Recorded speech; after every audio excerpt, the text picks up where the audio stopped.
Welcome to Road Warrior Moto and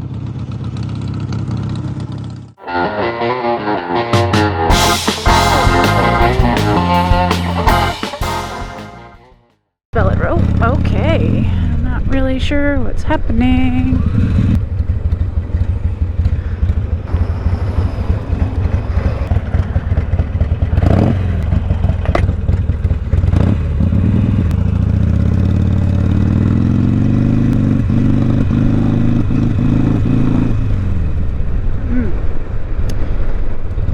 Alright guys, welcome to Road Warrior Moto. My name is Nicole, and I ride a 2006 Harley Sportster 1200 extra low. I have no idea if any of that information is in the right order.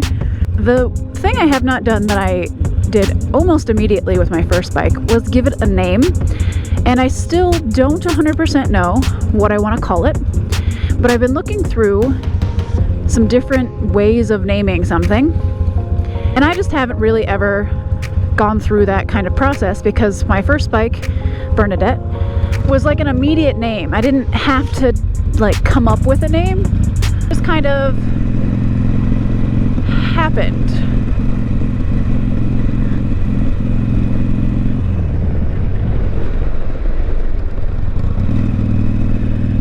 Because I feel like I'm going to have this bike for a long time. I want to make sure that I've gotten a good name, and a name that I won't get torn apart in the comments for having. So I learned very recently that the sound that a Harley makes when it's running is sometimes referred to as potato. I think that's adorable, but I can't name my motorcycle Potato. So, hello friend. Like I was saying, I recently found out that the sound Harleys make when they're running is called a potato, or it sounds like potato. So, and I can't, of course, name it Potato. So I went through and like looked at scientific names for potato and tried to see if there was any kind of like fun Latin names, and they're all kind of just like pretentious as Latin names go. Some Greek root words, things like that. And then I found, obviously a potato is in the nightshade family, along with things like tomatoes. And one of my favorite movies of all time is Nightmare Before Christmas, and Sally uses deadly nightshade to knock out the professor so that she can sneak out. That's cool, but Nightshade's really aggressive of a name, I think. So I can't go with Nightshade. And then apparently the Italian name for the Nightshade family in like the 1700s was called Belladonna. I'm Italian. Belladonna is kind of an interesting name. Kind of feminine for me, even though Bernadette was like a historically feminine name. The bike just came across to me as feminine. This bike comes across to me as asexual, or I guess asexual isn't the right term. Gender neutral. So I didn't want to have something super flowery to name it. So Belladonna didn't seem to fit, though it's a good backup. I'll keep that in my back pocket. The other options were things like the genus name, which I will definitely butcher, which is Solanum, which also sounded a bit pretentious to me. So I can't do that. Also, I don't want to constantly be saying, are you spelling warrior wrong? And the name of your bike is what? So I don't want to make it that complicated. Also, if you can see, we're riding around downtown Columbus, just seeing what we can see while I contemplate what my bike is going to be called. Maybe I'll get inspirations for names. So Belladonna is out, Solanum is out. I had to look up a YouTube video on how to pronounce that. There's the state building, State House, that's what it's called. We're going from Potato to Nightshade to Solanum to Belladonna to a bunch of other names that I can't remember. But the interesting thing that I found when I was looking this up is what nightshade products were used for in the olden times, which of course I don't have memorized, but the Greek times. You would put a drop in your eyes and they would dilate your pupils, and that was considered attractive. So you would put this poisonous thing, toxic thing, into your eye with the intention of looking away that could possibly lead to blindness.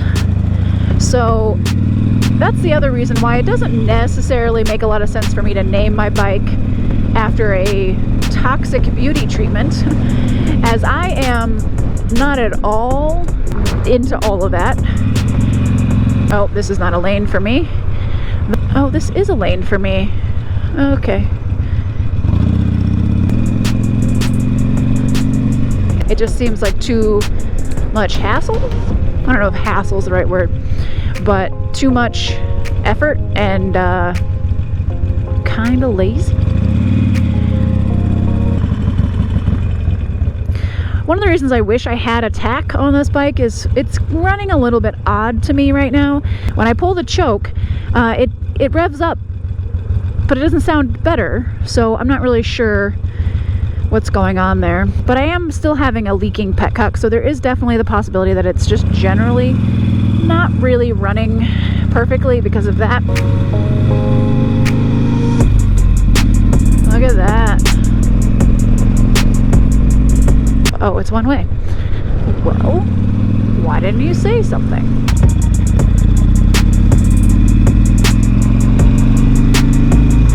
It's not like important in the sense that it's gonna be like the end of the world if I don't have a name for this bike, but I like to refer to it other than my bike. I've always wanted to get a picture in front of this like vine stuff, so we're gonna do it.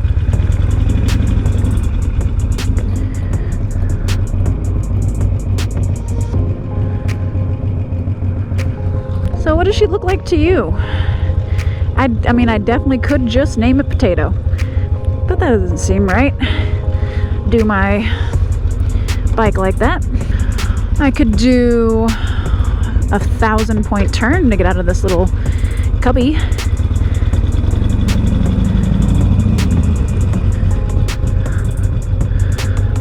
One.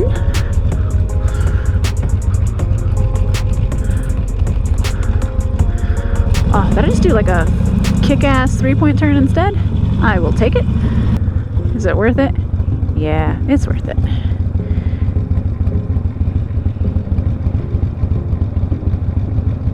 Which brings me to, I think, the name that I've chosen, which is a weird thing that people in some countries call potatoes.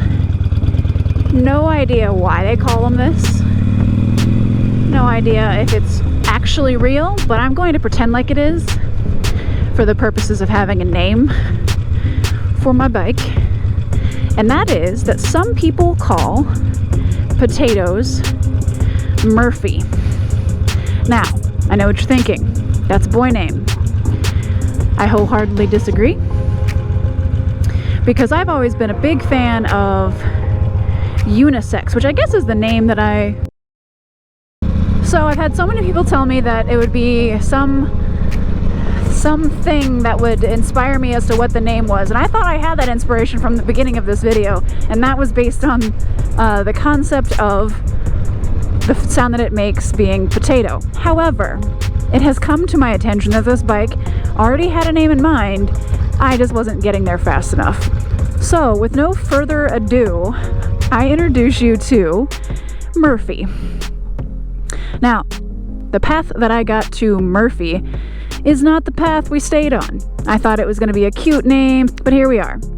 We're actually calling him Murphy, or it Murphy, because if anything can go wrong, it will. And that's how my experience with this bike and this process has been, because right when I was announcing that Murphy was its name, my GoPro died. I thought I had a fully charged battery. Fun fact, I didn't.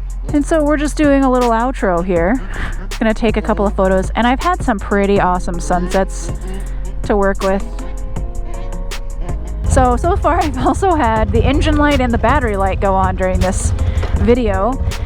So I have a new battery already. Cook it and put it in. And I don't know if it has to do with the old battery was just dying, or if the last guy just never really took care of it, or you know what thing we're dealing with this battery situation.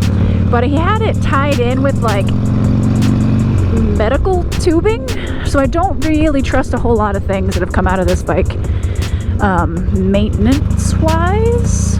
It was also absolutely zero maintenance seemingly having been done on it.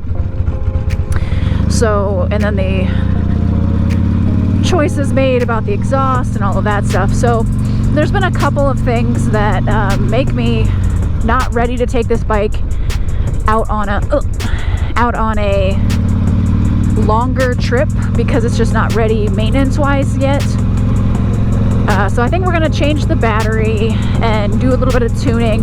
It really is affected by the weather. This here Murphy dude is pretty affected by the weather, like the temperature. So when I need to use the choke and when I need to bump up the idle and things like that are so picky. It's so not standardized, it seems.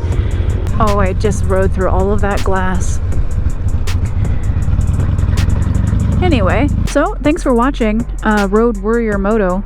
Y'all thought I was kidding. If there's something for me to worry about, I'll find it. And this bike seems to want to test my last nerve. So make sure you hit the like and subscribe to hear me complain about this Harley and enjoy it.